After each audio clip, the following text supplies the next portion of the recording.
هذا الفيديو برعاية سلسلة مطاعم سكوزي.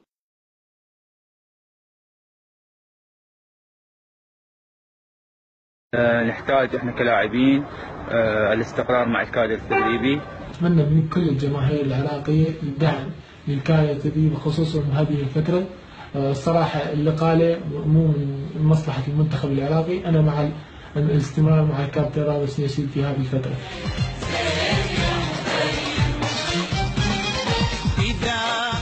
احنا ضد إقالة الكابتن راضي السنيسي ومدى نشوف هذا حل للكرة العراقية. يعني علينا انه نعرف شنو الاسباب الاخرى ونعالجها بطريقة صحيحة.